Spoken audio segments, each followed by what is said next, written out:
Heather! Hi! Guess what? I've got something to tell you. I think, I'm not sure, but I think I'm pregnant. Look what I picked up.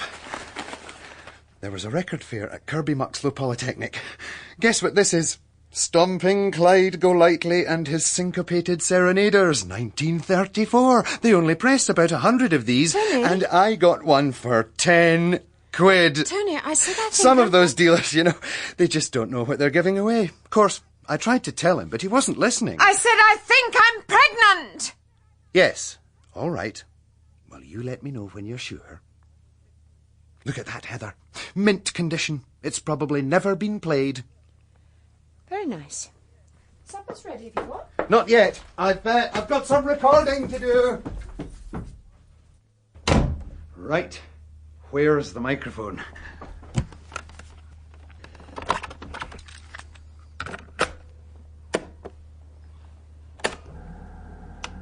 Dear Audrey.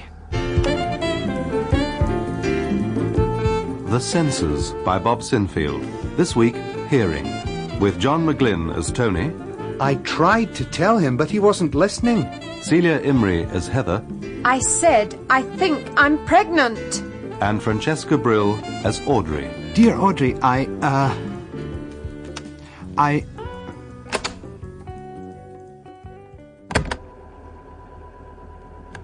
Dear Audrey, I'm writing to you, well, recording a letter to be precise, in response to your ad, that is to say, your advertisement in Shellac and Record Label Monthly.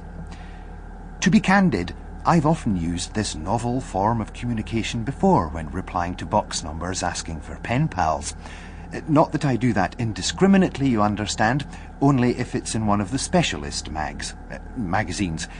That way I know I'm dealing with a true 78 buff. But I've not heard from any of them. I don't suppose they had access to the right equipment, and they were afraid an ordinary written reply might be too pedestrian. But, Audrey, I hope that won't put you off. Perhaps if I tell you a little bit about myself, that might whet your appetite, to coin a phrase. My name is Tony. Anthony. I'm 35 years old, though this often surprises people, and I work in the music publishing business. Needless to say, my work is my hobby. I expect you'd guessed that, and most of my spare time is spent at record fairs. As a matter of fact, I'm currently in a state of considerable elation, as only today I came by an amazing bargain. I'm sure you're familiar with the works of Stompin' Clyde Golightly and his Syncopated Serenaders. Well, I think just about the whole world and his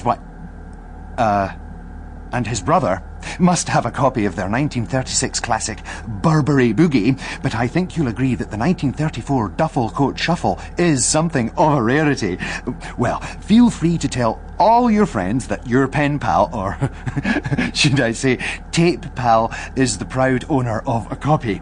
Only don't tell them too loudly or they'll all want one.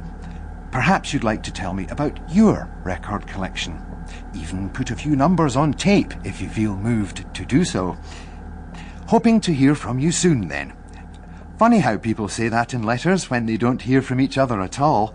Still, in our case, it's quite appropriate, isn't it? I'll put my address on the tape box, and maybe you could do the same when you reply.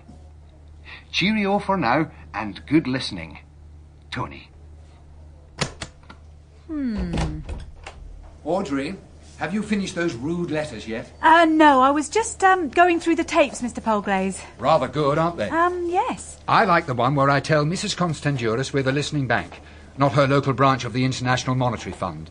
Spot of irony never hurts, I find. Yes, it's very good. Witty. What do you think of my missive to Mr. Osgood pointing out that his overdraft's got more digits than a packet of fish fingers? Very good. Ironic. Can you do me an extra copy of those two? I think I might read them out at the next staff dinner dance. Of course. Fancy a drink after work? No, thank you. I've got to meet my boyfriend. Oh, you didn't tell me you'd opened a joint account with someone. Rather a good way of putting it, eh? What's he do?